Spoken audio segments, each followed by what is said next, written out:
Hey everybody, Jordan here, the PH is silent, and on this episode of the Saturday Morning D&D Show, we talk about railroading versus sandbox games and creative NPCs in your campaign.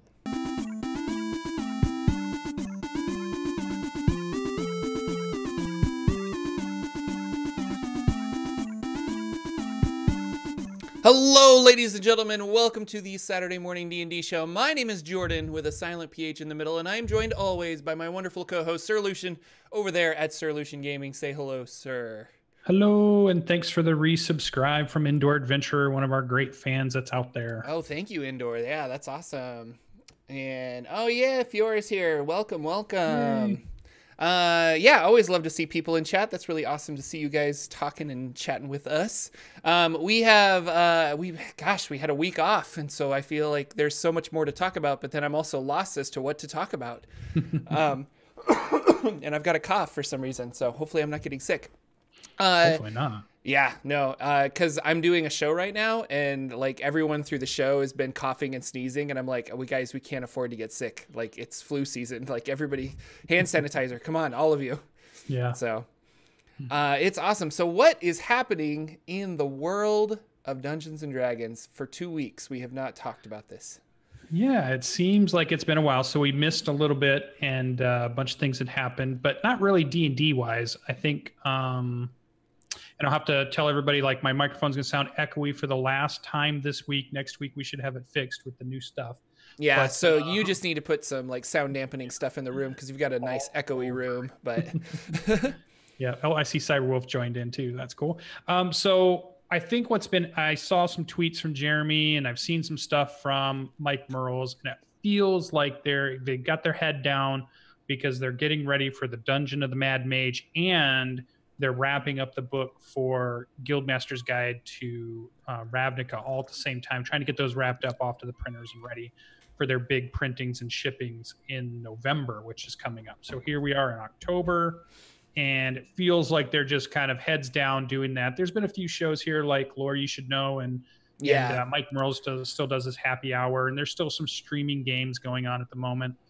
There's been some live shows here and there. Like, I think Critical Role just did a New York live show. Yeah, they did a New York live show, and I hear it was really cool. They were all dressed up and stuff. So yeah, pirate costumes and cool stuff. I didn't watch the whole thing. I only watched a tiny bit.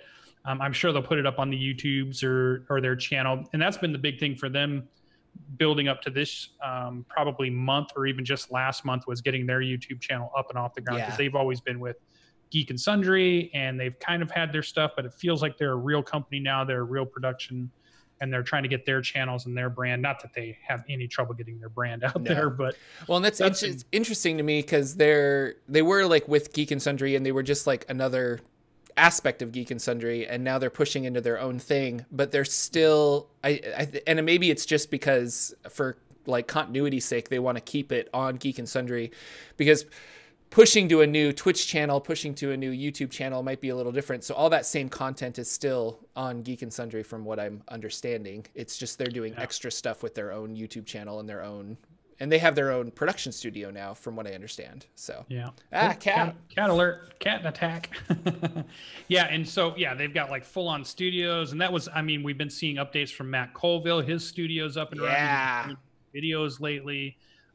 We've seen WebDM has been taken off pretty well. So all those really cool places you go for your D&D has been super active. And I think October is a big active month for everybody, because I think creatively, when Halloween starts to come around and people are thinking about stuff they can do, or costumes or parties they're going to, that gets their creativeness flowing, and that just leads into the community itself. So you'll see more one-shots and short campaigns, and a bunch of YouTubers or streamers getting together to do different fun things around those holidays or building up to that holiday, which I think is really cool. And it's really kind of like that start. Maybe now it's the earliest start of the holiday kind of cheer or holiday season, because then we just lead right into November and we build until we get to December, and then finally we're at that new year. So it feels like the end of the year has a lot of excitement, a lot of creativity to it. So yeah, for sure. No, and like Halloween always seems to be that time of year where you start making themed games. Like you're like, okay, we'll make a Halloween game, and then because you made a Halloween game, you're like, well, we might as well try to make some kind of Thanksgiving game. And, you know, we have Thanksgiving off, so we should play a Thanksgiving game, and then Christmas games and things like that. And that's, I don't know, it started with me. Like, I made a fun Halloween game way back before I was doing YouTube and Twitch with my players, and they fought like the Great Pumpkin, and that was really fun. And then that turned into fighting the anti-Santa Claus, who was like taking presents away from children and stuff, and they had to stop that for Christmas. And so always fun. Like, just, I think you're right. Like, people are working on costumes and they're doing like decorating and things like that, and it's just a creative time of year, and so people get really creative with their RPGs as well, myself included, because hopefully in either next week or the week after, I'm going to be recording a Kids on Bike Halloween show.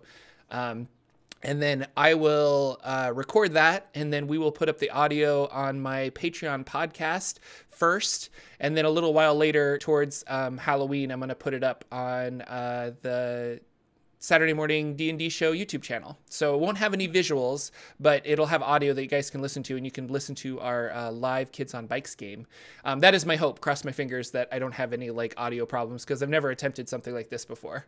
So, but we've got all the microphones and we've got like the technology, so it should work out and sound pretty decent from what my tests have indicated. So that'd be cool. And that's such a good game that it's going to be so fun to see. You got a lot of cool stories you can tell with that. There's not a lot of people doing Kids on Bikes RPG streams yet, mostly because the game was it came out in book form, and then now I think you can finally get the PDF on DriveThruRPG for like $10. It's completely reasonable, but it's just it's a fun little game of one-shots. Like, I feel like you could do a longer campaign if you wanted to, but really it's like we're gonna do 3 max, like 3 sessions to kind of tell this story, and it's set in the 80s, and it's just like really fun. Although there's a couple modules within the book that I bought, because it has a bunch of lists of modules at the end that say, or not modules, but like, here are potential storylines that you could do. And one of them was set in the 1930s, and one of them was set in the 1950s. So you can kind of adapt it however you want. But the idea is that your kid's dealing with supernatural stuff. And so my kids are dealing with supernatural problems on Halloween night, and they're going to be dressed up in their Halloween costumes. And so I'm really excited. That'll be fun. And it is the one holiday that I feel the most allows me to feel like a kid again, for whatever reason. Like, I always thought like Thanksgiving was about being around like family quite a bit. So those memories are just about big dinners and your aunts and uncles and grandpas and grandmas and all that stuff. But it's kind of just like a family get together, which you may have more than one of those a year. And then Christmas was always that more intimate, and you get presents, you know, and like my family wasn't wealthy or anything, so we got one present every year, so that was super cool. But those memories are still just kind of like with just being with the family. But Halloween was about going with your friends, talking about your costumes, then going out with your friends to do things, most of the time without parents anywhere near. And we were just out in the, you know, I did it in Phoenix, Arizona, so it was always nice and cool during the evening. You could wear your costumes, and it might even be warm. You never had to worry about rain or snow. Like, you know, up here in the Northeast, these kids go with their big jackets on over their costumes, because you never know, it might snow on Halloween up here. But that's how I grew up, was your Halloween costume revolved around snowsuits and stuff, because it was just cold and you were in the north. Or like, you'd trick or treat and you'd have to take off your coat so that they could see your costume, and then you put it back on, get your candy, and go to the next house. Right. So my memories were of just, you know, preteens, teenagers, you know, going out in little groups of kids, and we weren't the kind of the crazy play tricks or do crazy stuff. We were just all about the cool costumes and getting bags full of candy as much as we could, and then get back. And then the other cool thing about Halloween for us was we would typically play Dungeons and Dragons. It was a time where we would play RPGs once all that stuff was done and we had to come back inside. We had this big thing of candy next to us, and we're just rolling dice and we're playing through our adventures, and we're getting to pretend just like we got to pretend for our costumes or for that one night. So it always feels like a really cool holiday to me, as far as being a kid, an 80s kid. It just takes me back to that every time. And when you say like Kids on Bikes, or we Tales from the Loop, you play these RPGs that are come out, there's like these retro 80s RPGs, Stranger Things, and all this stuff. It just speaks to my inner child and my childhood, which was super fun and super cool. So hopefully most of you out there are feeling that same kind of thing with yours. Yeah, and if you guys are curious about Kids on Bikes, I found one podcast that did a really good job, and they were playing an early build of it, so there's some things that have changed in the final version, but they do a really good job of kind of describing the game, because I feel like I learn RPGs well by listening to them, like, because that's kind of how I learned to play Dungeons and Dragons, because I didn't have anybody to teach me, so I was listening to a lot of podcasts and watching those live plays. But also, there is a huge influx of Tales from the Loop.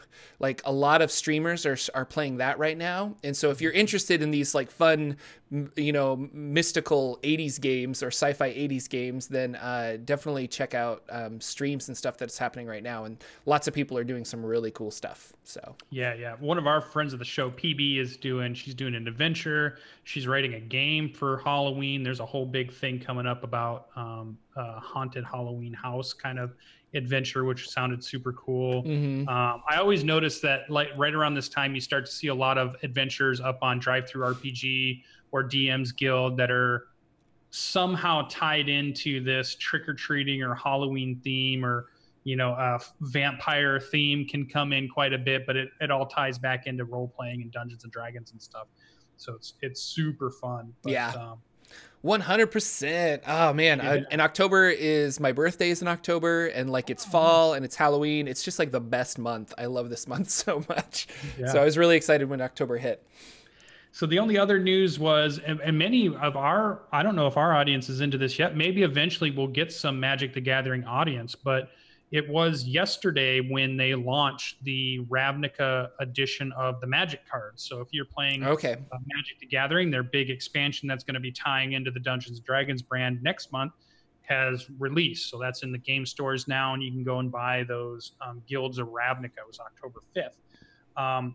And the book release then for Dungeons & Dragons is going to be November 20th. So I just want to make sure we got that out there, because it's one I'm super excited about.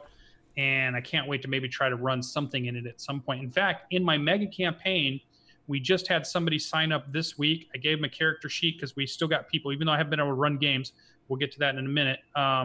They rolled, and I had to put, I was doing the race chart that goes from 0 all the way down to 100. And you're trying to put all those things in there, and you give them good even odds and stuff. And you weight the top part with the main ones, like the human, elf, half elf, that stuff. But then the other ones, you want to be like, okay, you know, you might have a couple of numbers you could roll to possibly get tiefling or all these. Well, when you Tabaxi do it, or something, and you want to get all these. I had one spot that I didn't have anything that came from like Volos, all the books that have been released. So for just one of the spots, I put Loxodon in.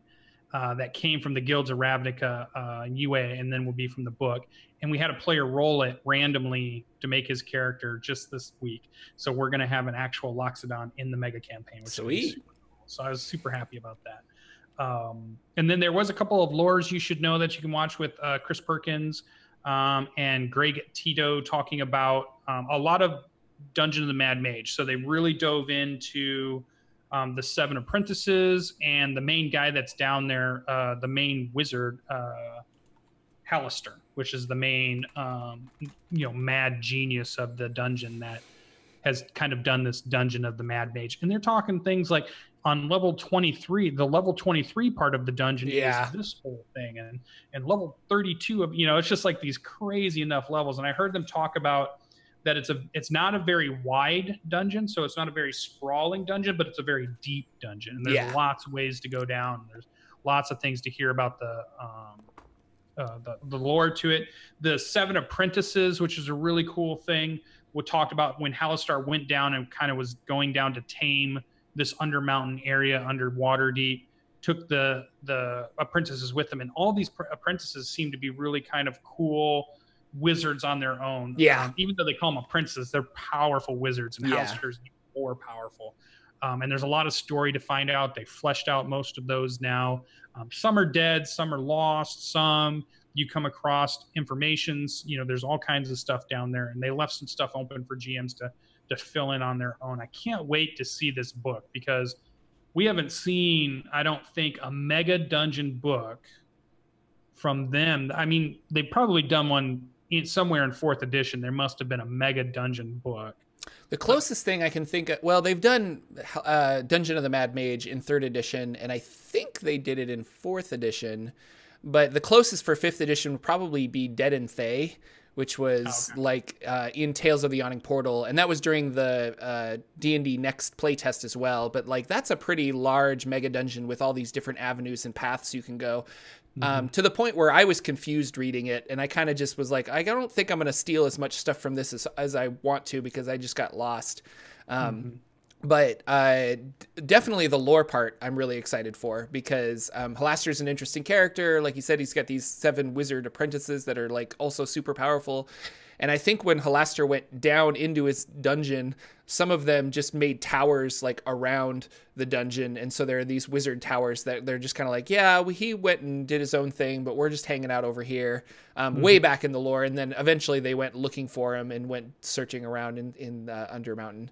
But it's going to be, I don't know, it's going to be fun, because like we've seen dungeons like Tomb of Annihilation has a really good dungeon at the end of it, and like there's things like that, but this is just this crawl of like let's go deeper and deeper and deeper, and what's behind this door. It's going to be fun.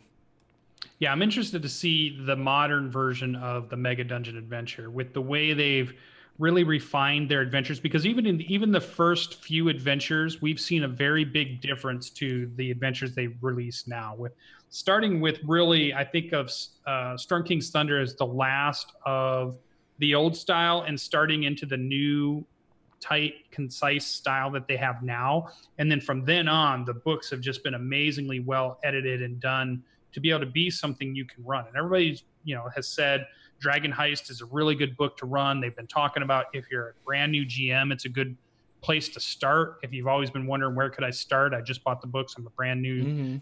I want to run it for my players. They're saying Dragon Heist is good.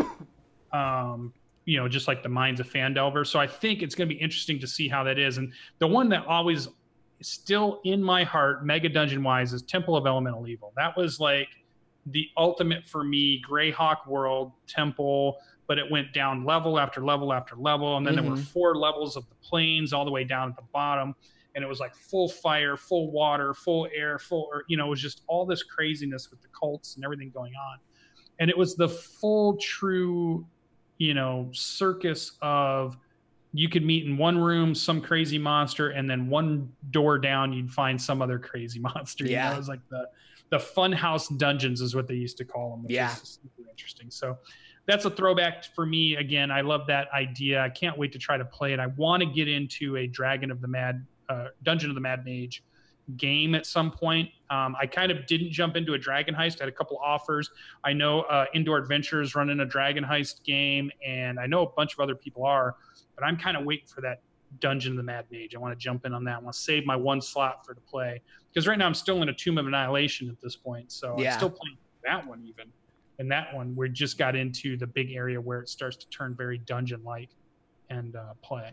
Something else that was interesting in the news that we don't have to talk a lot about, but I saw a tweet that I think it was Jeremy Crawford said that there is new errata coming out for, like, they're fixing things with the Player's Handbook, the Dungeon Master's Guide, and maybe the Monster Manual. I think it was just the other 2, though.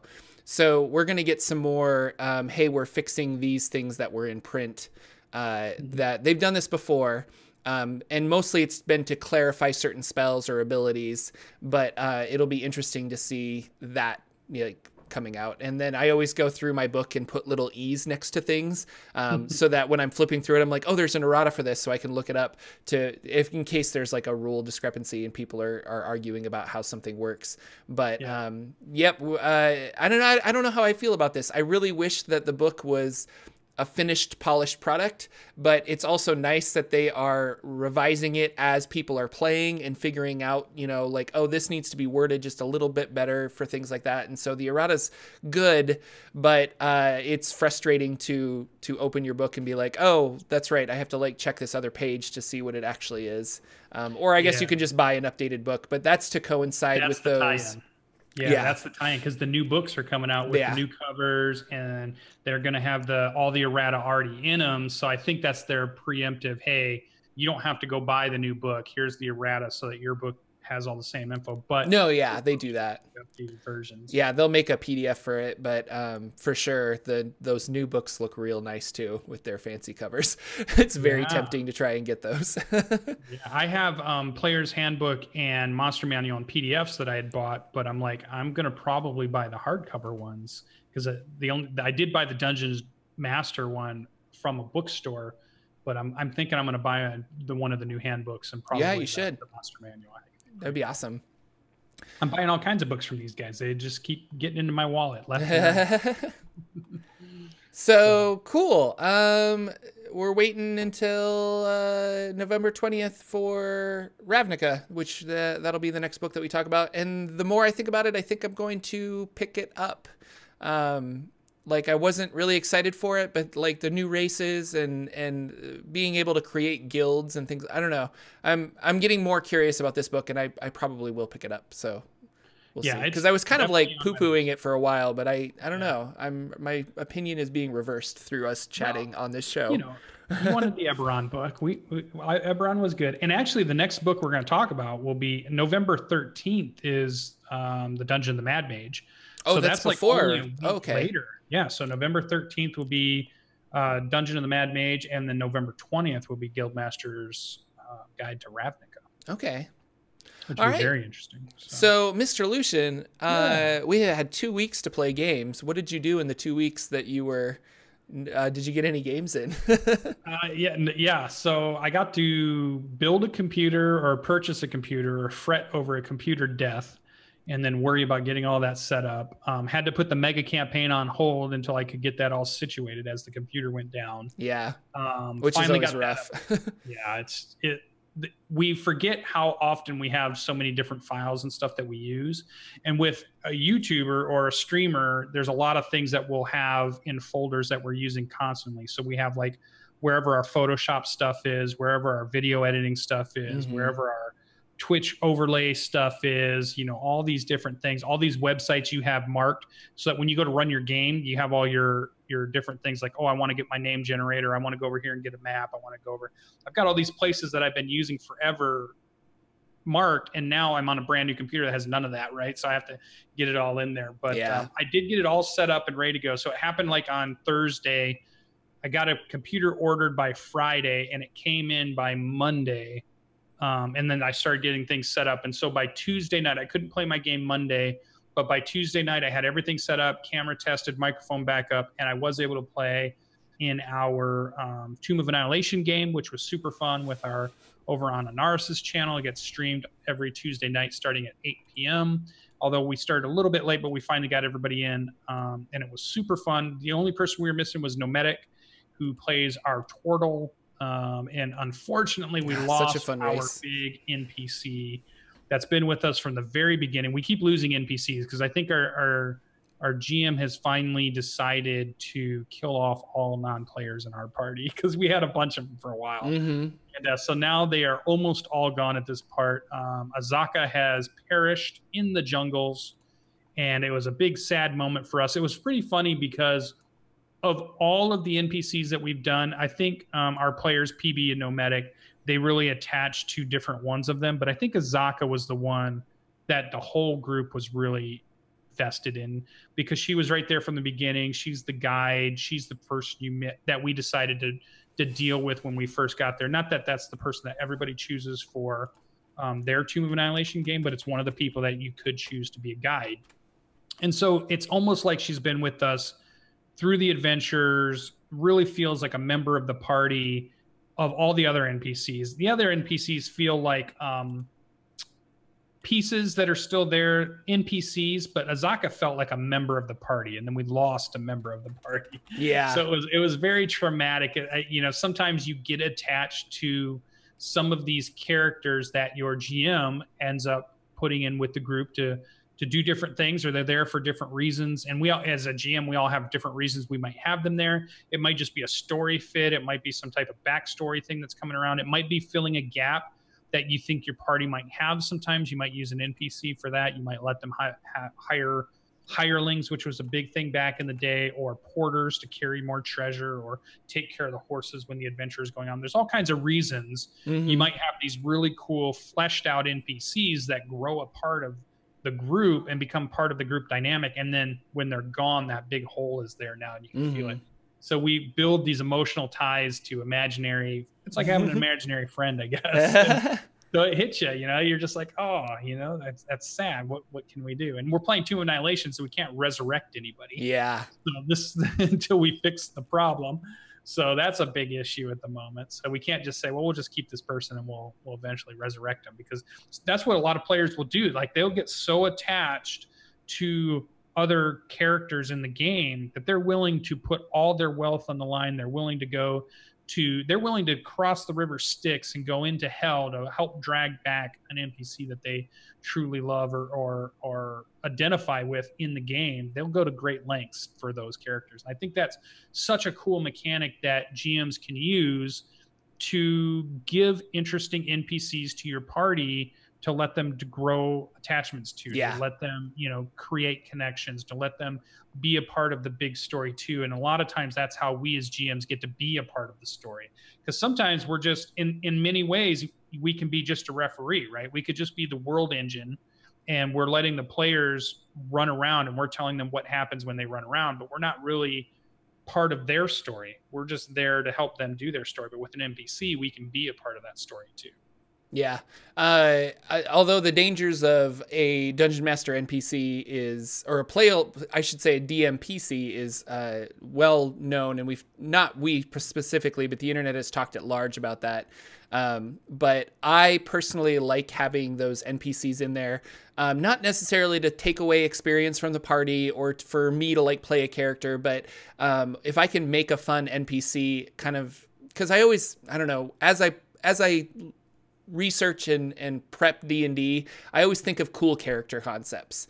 Like I want a druid dwarf that is trying to mine the ocean floor, and I've probably mentioned that before, but I made this really cool dwarf that was trying to and he'd shapeshift into octopus and go down to the ocean floor and try to mine it and do interesting things, and I just liked that concept. And so I made an NPC that did that and helped my players out, and they could utilize him as a resource.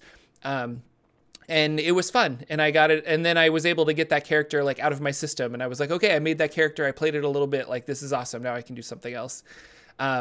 It's also a really good point that you made about NPC deaths. That's a really good tool as a dungeon master to, if you can somehow get your characters attached to this guy, then you don't necessarily have to kill a PC, but you can make the situation deadly by killing the NPC, and all of a sudden they realize oh my gosh, this bad guy means business, or this is a skill challenge of high stakes because somebody died or somebody lost a limb or something like that. And so having lovable NPCs that people care about is really good. So yeah, and I think it's just the fun part for a GM. It's the part to put your kind of creativity into what's going on. Because a lot of times maybe you're doing a homebrew, maybe you're building a campaign, maybe you're running a bot adventure, and you're just looking for where you can insert some of that creativity that you have. And that's a really good place that a lot of people can just have a character idea in mind. It doesn't require voices. It doesn't require costumes. It can just be the description. It can be their actions is what the players will identify with and they will connect with. So it's how you play the NPC is typically more about what the characters will either accept them into their group, or they'll always remember that villain, or they'll always remember, the one flower cart girl that there was some weird interaction that you thought was a little one-off thing in a town, and that's the one thing they keep coming back to and remembering about that town, and they're always mentioning that NPC or that, something like that. And I just think it's a really cool way to be creative when you can't draw, when you can't sing, when you're not an actor, you're not, that's your place to put in. Well, it makes me think of the McGlancy Waddle campaign that we did, that you ran, and how we realized, because we lost that 12-year-old boy, and I feel bad because I forgot his name, but he stowed away with us, and then we were like, okay, stay here because it's too dangerous. But when we went back, he was missing, So we're like, we realized that we just messed up hugely. Like, oh my gosh, we like lost this little boy, and like, what are we gonna do? Sparrow, yeah. Bard. So, and I remember that vividly, where it's like, oh my gosh, we totally messed up. We should have brought him along, but then there was a danger of him getting attacked if we brought him along, and so that was a good use of an NPC within our group, you know, because it added another level of decision making that makes for interesting campaigns. So. Yep. So super fun. So that was my Tomb of Annihilation. We've been running Adventure League. We're running Adventure League rules. So we got a couple of more we got one more treasure checkpoint, and we got a couple of more experience checkpoints. Let me just put this out here with the new league rules. So you updated to the new rules? Yeah. Yep. We're on the new season. You can level super fast if you're playing 3 to 4 hours at a time, and you're getting those checkpoints quick. So that whole mechanic about going and playing slowly or playing at half speed or read up on it. I forget what they call it, but there's this mode where you can say, I'm gonna accept XP at a lot less rate, so I don't over level my content too quickly. Yeah. So definitely look into those rules. Make sure you're familiar with them if you're playing in a Tomb of Annihilation, because it is very possible to level quickly and be right out of the adventure you're in. And if they're doing Adventure League correctly, you can, you know, certain ones are for certain tiers, and you can be right out of that tier, and you're right out of that. They can't run that game technically. Yeah. Yeah, it's that's one of the criticisms that I've heard about the new rules, is that people are able to like level too fast, so they get out of the adventure level wise before they get out of the adventure story wise. So you have to like delay yourself by being like, okay, I'm going to take less experience points, or I'm not going to level yet so that I can kind of finish this story arc. And I think the new settings work really well if you're doing the individual Adventure League stories. So it's like you sit down and you do in this one story and you're good, and then next week you might be level 2 and you do this one story and you're good, etc., etc. But the people that are trying to use these rules for larger modules like Tomb of Annihilation or Out of the Abyss or something, it's kind of, I don't know, it's like doesn't work, like a square peg in a round hole almost. You have to finagle it to make it work correctly. Yeah, and I think I think was the perfect point there, was that when they create Adventure League, a lot of times they create those adventures that are Adventure League specific adventures, and they're meant to be a 3 to 4 hour, and then they are loosely connected, but they don't have to be connected, and you can play that thing and not have to worry about, oh, I've got to play the next one in this order, because it's not like that typically. Whereas if you just, like you said, Tomb of Annihilation is just a big book, that could be a year and a half campaign. That could be a 2-year campaign. Yeah. But technically, you could be leveled out of that within probably 4 months of just solid playing. You've got enough you would be out of tier if you just kept going at it. So I think it's still going through its growing pains of the new season. I think we replaced like things that maybe we don't like or feel like maybe still need to be fixed. Like the previous season had stuff that we thought should be fixed. I think a lot of that stuff is fixed now, but we've got some new things that are on the list. So we're like, oh, now we got to look at this. But I like the treasure checkpoints. I think those are coming in pretty slow, but enough that you're like, okay, in just a few more, I'm going to be able to start thinking about that next magic item that I'd like to have in the character, or that next little thing that would be nice for them to have. And that allows you to build that character you want.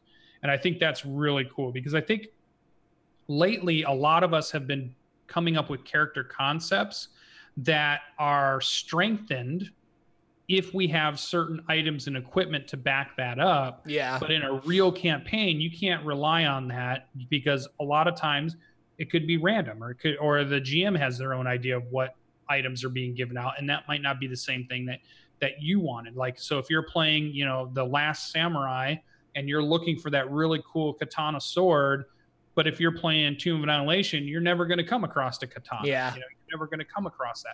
But this allows you to really kind of get that fine tuning of your character. Now, it probably does lean a little bit towards the min-maxers, and many of you might say, well, I'm not a min-maxer. I'm that super cool role player who can make anything I'm given super good. If they give me a handkerchief +2 of protection, I'm going to make that work for the character.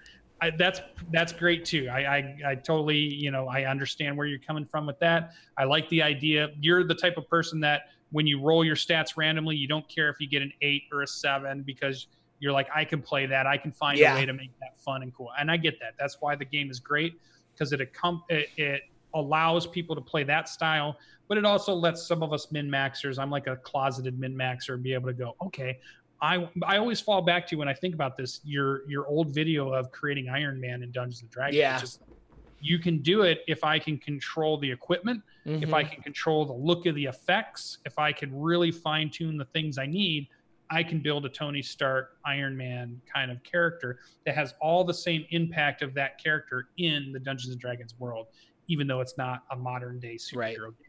You know, so I love that flexibility to grab a character concept and say, this is what I want to do. Your dwarven undersea miner was super cool. That's just a really fun, or the spore druid that you were talking about at one point. Or I was still always, I really love the death cleric you did when we kind of talked about that. It's one that stands out in my mind of going into the character and picking specific spells that are meant to enhance that. You weren't picking spells to say, this is going to be the best thing for this party, for this adventure, because I know what's going on. It was, no, this is this character, and these are the things that this goddess would bestow upon this cleric. This is what it should be. It doesn't matter if that helps the group or not in any way. And I love that. I made a shadow, a thief that was all about, the spells were all about darkness and invisibility and being able to climb walls. No offensive capability at all, because it was just gonna be a camp burglar kind of character. And it didn't I didn't want fireballs. I didn't want lightning bolts, but those are things you typically want to take if you're the wizard. But I was like, no, I want to go with this other style, or the desert mage, which was really fun to make. Those are the things that I love this game allows me to do.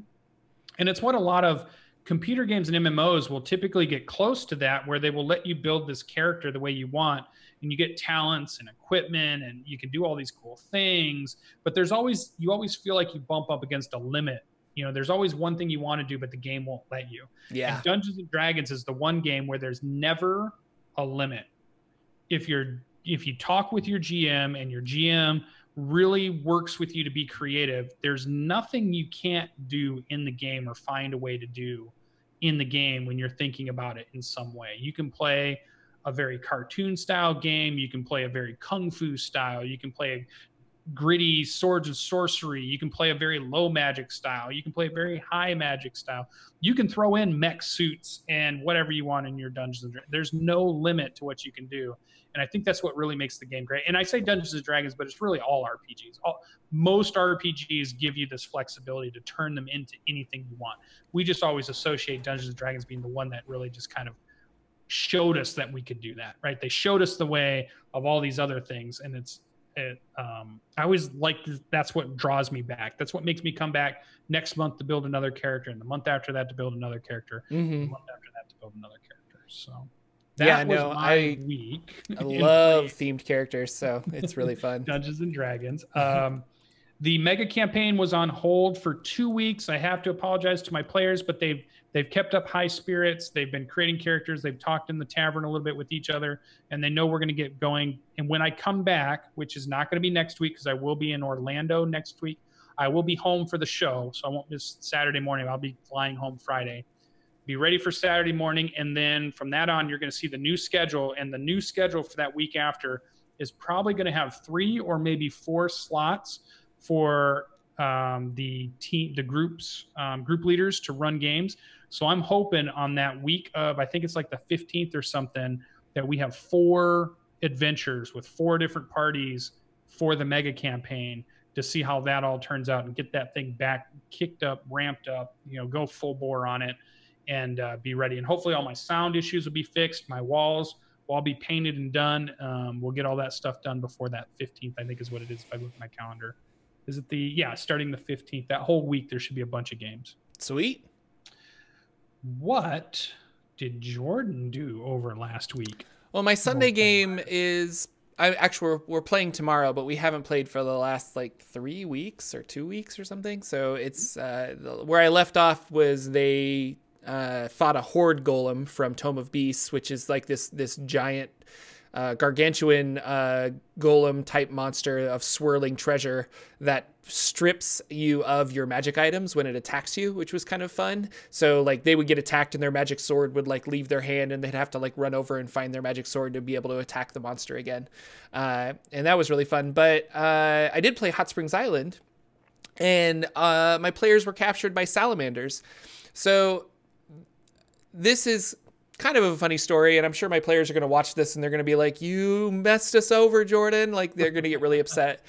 But I was looking again online for Hot Springs Island resources, and I found originally I found like a bestiary. Somebody took all of the monsters from Hot Springs Island and made 5th edition like monster stats for them. And I was like, oh, this is great. But it only had the beasts. It didn't have like the salamanders and the night axe ogres and things like that. You were kind of supposed to use ogres from the monster manual and salamanders from the monster manual. Well, the salamanders in the monster manual are a little easier than what I found alternatively. So I found another document that was like, here is every monster statted out. And I was like, oh, this is a godsend. Like I don't have to flip through the monster manual anymore. I'll use these. So they ran into my players. I rolled randomly for everything, and they got the ambush on, I think it was 5 salamanders. There was like a head salamander and 4 of his little cronies. And they were just like, we fought salamanders before. We can totally take these guys. We've got the advantage. We've got a surprise round. It's going to be awesome. So they were hiding in trees. Excuse me, and I've got this cough. They were hiding in trees. They were like setting up really good ambushes, being really smart about it. But unfortunately, these salamanders were a much higher CR than the ones that they had been playing previously. I decided to go with it because I was like, you know what? Not all salamanders are the same, and maybe my players need to learn that. Like there are higher ones, and these guys weren't like guarding anything. All of the salamanders they've encountered before were like guarding holes, or they were guards or something like that. And I was like, these guys are like a scout party. Like they're out looking for something. So they're maybe a little stronger than your typical salamander. Mm-hmm. So it was after like, I think it was round 2 that I cast fireball in the tree, and they had to like run out of the tree because it caught fire, that they realized they needed to get out of here. Like that they were not going to be able to take out these guys. And I don't think they got one salamander down real close to death, but they didn't actually kill him before they decided to run. So they ran. And when I do chase scenes, I like to use skill challenges from 4th edition. And so I really am a big proponent of skill challenges. I think they're lots of fun. So we did a skill challenge, and I said, you guys have to get 8 successes before 3 failures, which is really difficult. But like, you can't just run into the jungle and lose these salamanders. Like they're expert hunter trackers. They're going to find you. So I made it really difficult. Long story short, it came down to the wire. So I think they were at 2 failures and 7 successes. And it was like the next turn, I'm like, what are you going to do? And they were really creative because they kind of go down the list of their abilities, and they're like, I want to use survival to try and like hide our tracks, or I want to use stealth to like hide here. Or I think another one wanted to just use straight athleticism to like run as far forward as he possibly could. So they were being really interesting about it, and it was a fun skill challenge.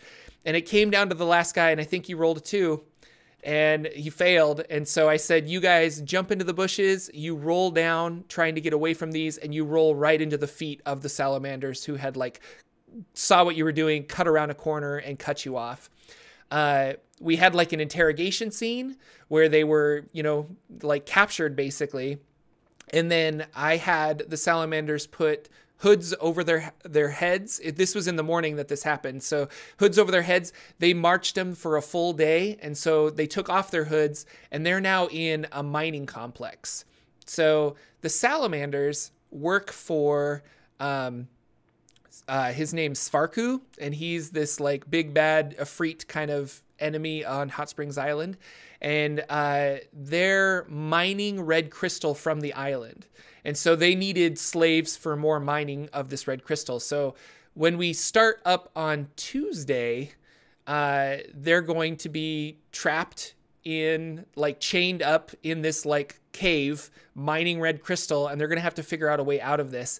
And what I wanted to point out from all of this, so that's, like, the backstory of everything. But what I'm finding really interesting is I'm realizing that my Sunday game is a little more on the rails, and this game is completely what's the opposite of on the rails? Home Off the rails. Well, off the rails. Yeah. Like I have no idea what's going to happen. And from session to session, I'm always just like, I need to know how the session ends in order to prep for the next one, because I never have any clue as to what they're going to meet, where they're going to go, who they're going to see, what their decisions they're going to do. And this was a prime example of it, where I'm like, I didn't plan any of this. And they even asked me, they're like, did you think this was a real thing? I'm like, no, I made it up on the fly that you guys got, well, not made it up, but like you got captured. And I'm like, where would they take them? I guess the logical thing is they'd be like more slaves to like mine this red crystal. So we'll have them like go into become slaves for Svarku in his like mines. But yeah, I'm realizing that I have a pretty, I don't want to say linear, but I have a path for my players on my Sunday game. And they very kind of like go through this path. And a lot of times they'll go off of it, but then they you know, you dangle the carrot in the right place and they're like, okay, we're supposed to go over here. Like we'll go this way. So I know what's going to happen with that game.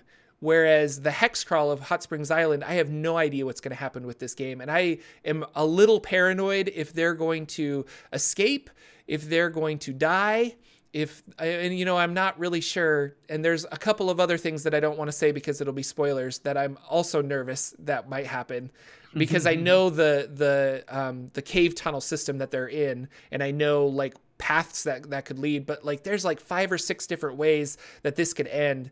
And it's really interesting. And how do you prep for that? Yeah. And how do you prep for that? Yeah. And so I'm realizing more and more that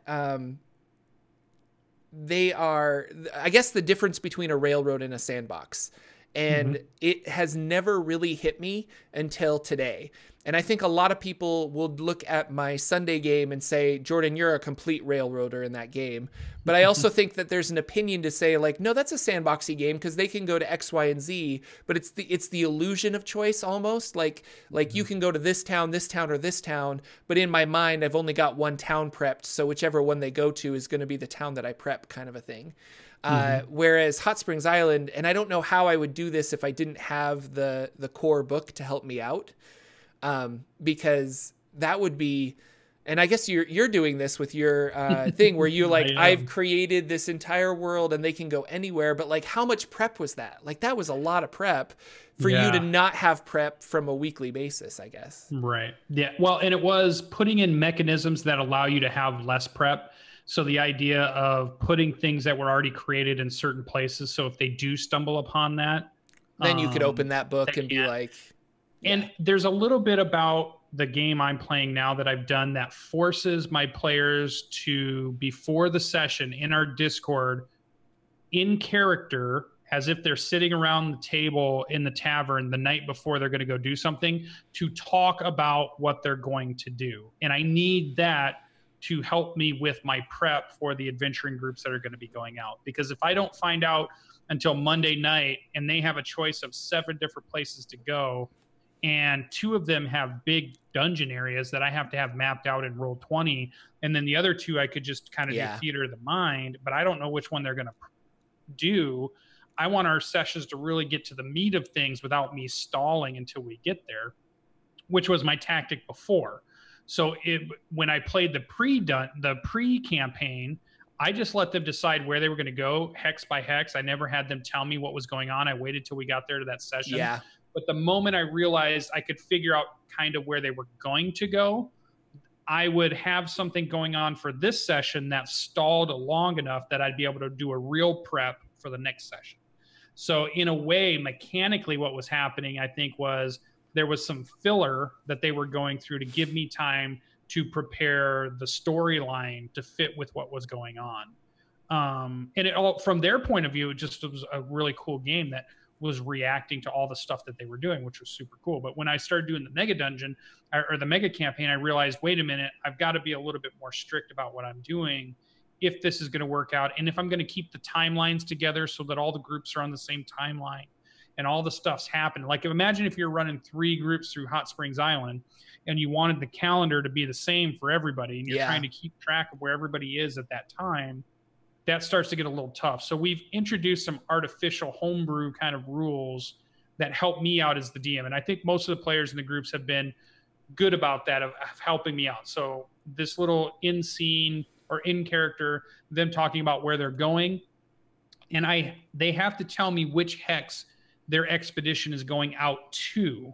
Now a lot of stuff can happen between, wherever they were going, but I have to know what their destination is so I can have a good idea of what to plan for that could possibly happen. So that's worked out really well, and it's been very interesting to have randomness in it, and then to keep a map up so that they keep updating a map so that they have a map they can figure out where they've been to. I have my own map, so I know what's going on, and then I have factions that are clashing. So there's a lot going on for sure. But it makes for a really fun game when it feels super dynamic. It doesn't feel like the railroad, like you're saying, of the storyline. And I don't think it is a railroad, I guess, in some ways, but Storm King's Thunder is that way too, because if at some point your party says, I want to help fix the problem that's happening with Storm King's Thunder, everything they're doing is towards that route. So it's really just point A is the decision, we want to do something about it. And point B is we've done it and fixed it. It doesn't matter really what happens in between, because you're still going from point A to point B, right? You're still kind of in a linear thing. And sometimes when they're playing, I've noticed the players change a little bit, or they act a little differently depending on what they think the campaign is. The minute they think there's a storyline, especially my Monday night group, which is my home group, my hometown group, they're very much about, it's a weird metagame thing almost, where they try to find the hint or clue I'm giving them so they can move on to the next part of the storyline. Right. In reality, I'm not trying to do that. I'm just like, hey, you guys, just explore this cool town that you just came in. Just do whatever you want. I want to see where this goes. And they're like, no, Lucian, somewhere in here, there's a clue we're supposed to get, and that's supposed to take us to the next town. So they're already looking for the clue that takes them away from this town. And I'm just like, hey, just play around in this town. Let's see what happens. So it's really weird when they have that expectation, and I will talk to them out of the game, and they'll be like, oh, I feel really bad because I feel like we're not doing what you want for the storyline, or we're not doing what it's going to make. And I'm like, no, stop. Just play your character. I want you just to play. I will worry about how the storyline all works out, how it's all going to tie together. Don't you worry. You just play your character and have fun. Don't worry about trying to help me out so much. And I've noticed with the mega campaign, because I've told them it is a lot of randomness to it. There's a lot of things going on. There is no storyline. I keep telling them this. This is a living world that you're in. And if you just stand on the corner and watch it and don't interact with it, it's going to do its own thing, and it doesn't care about you at all. And if you do get involved, you're still a small fry, and you might not be able to do too much. But they're loving the idea of being able to interact in that world, and maybe eventually the things they do change that world. But right now, this world doesn't care about them at all. Like it doesn't stop. It doesn't, not everything's revolved around them. And they know there's other groups running it, so they know they're not the main characters of the story, right? Because they'll be like, well, what about that other group that just went and did this thing? What about that other group that just did this thing? Wait a minute, we're not the heroes of this story. And I think that's people in this world. Yeah, that's exactly how Hot Springs Island is too, because they're just like, they're reacting to the island, not so much like the heroes to save the day. Like they have a loose thing where they're trying to like pay off their debt to the Martell Company, but like, I don't know, them getting captured by salamanders and being forced into this mine, it was like an epiphany. Like I just suddenly realized the charm that is Hot Springs Island, and like why this adventure is so popular. And why really you guys should all pick it up. And recently I found, I found all the stats for the 5e characters. I found another guy who made all of the monster stats for Dungeon Crawl Classics. And I'm like, this would be an excellent thing. Like I would love to run a Dungeon Crawl Classic games with Hot Springs Island, because it is just so deadly. And I think it would be a lot of fun. And it's kind of a bunch of 0 levels going through there would be so good. It would be amazing. Like I don't know. I just would be really fun. But like, yeah, I guess I just, I on paper, I've always known the difference between a railroad and a sandbox, but now I feel like I actually understand it. And it was just kind of this eye-opening experience on Tuesday where I'm just like, I don't know how this is going to end. And that is kind of thrilling as a dungeon master to not know along with your players. And they like, my players were looking for me for help. They're like, so are we going to die? Are we going to get captured? And I'm like, I don't know. And I had to make a choice like right there. And I'm like, I think they would capture you.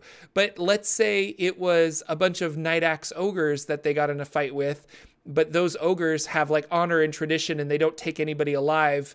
They probably would have just slaughtered you right there, and we would have to start over with new characters. So, you know, in a way, they got lucky that they fought salamanders instead of other creatures that would not be as merciful because they need slaves for these mines. And that's just rolling the dice and seeing what they come up with. It was really interesting. So, well, I think it's funny too, because I think as a GM, and for any of you out there that are GMs, when you go back to being as a player, or you're doing both at the same time, we get the most practice at thinking about a character, thinking about their motivations, and then trying to say, okay, this situation just happened. How does that thing react to this? How does an orc react to it? Yeah. How would a goblin react to it? How would a salamander? How would a norker? Because we're so constantly trying to be fair in what we're thinking about, of like, okay, they ran into the T-Rex. This is probably what a T-Rex would do. But if you guys run into a group of, you know, a goblin scouting party, I have to think about what the goblin scouting party would do. And we get practice at that. Session in, session out, encounter after encounter after encounter, or even NPCs. This shopkeep, you guys just broke a bunch of stuff in his shop, and you're trying to intimidate this person. You're trying to get your way. I have to think about this character's personality and how they're going to react. They could be a coward. They could be stubborn. They could be just as tough as you are, and you don't know it. You know, I have to think about all those things. So we get this practice a lot of reacting to that, and then trying to think of a fair way that these characters would react, get into their minds, get into their philosophies, get into their ideals, and say, okay, this is what they would do. And then when we go to play as players, it really sinks in to be like, oh, I'm playing my character. What would my character do? And that's a GM person who goes to be a player is always that person who says, I'm going to play my character to the hilt, right? I'm going to play their mentality to the hilt. It doesn't matter if this is going to ruin the party, like we're all going to die in this dungeon. No, my cleric would do this because that's what my cleric does. And we're just so ingrained in, we do what the character should do. So if you're ever looking to become better at that, you're looking at a practice of how do I play a good character? Like you see, maybe you're playing with other people that can really get into their character and you're wondering how they do that. You don't have that talent. Well, you might not have that talent, but you can get around not having talent by just practicing and just doing it over and over. And as a GM, you're put in that situation to think of those things. Yeah. You'll become a better player, I think, when you GM. Yeah, for sure. It makes me think of like having the same monster, but embodying it in different ways. Like you can have goblins and kobolds and be like, they're kind of dumb and they scatter about. And like you launch a fireball and all of a sudden the kobolds are just like, and they run away. And you could have that mindset. But then there's, and they're called Tucker's kobolds, where like, what if you had hyper intelligent kobolds that coordinated their attacks? So now you have the same like CR 1/4 creature, but you almost have to increase their CR because you're playing them with like traps and they're coordinating and they're very specifically targeting wizards and things like that, to like knock those out so that they can win this combat. And that's part of the fun of being a dungeon master, is choosing like, well, how coordinated or how intelligent are these monsters? Because your big T-Rex is probably going to be like, he hit me the hardest, I'm going to turn around and hit him. And so you kind of, I don't know. It's interesting.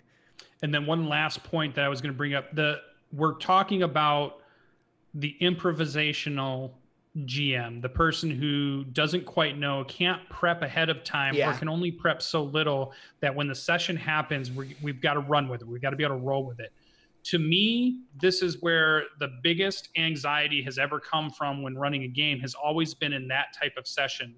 So if you're having trouble with that, if you're having so much pressure on yourself about the game that's coming up, lean more towards a storyline driven game to ease that until you're ready for it. When you're ready, when those anxiety levels aren't so big that they're crushing you throughout the week to make sure that you're prepared, you're finally being able to handle those things. then you can start opening up into a more sandbox game and start experimenting slowly into it, whatever the speed needs to be for you. You don't have to just jump into sandbox right away and add all that pressure to yourself if you don't want to. Now, many of us do. Me and Jordan are the type that just throw ourselves into something. Who knows what's going to happen? We don't care.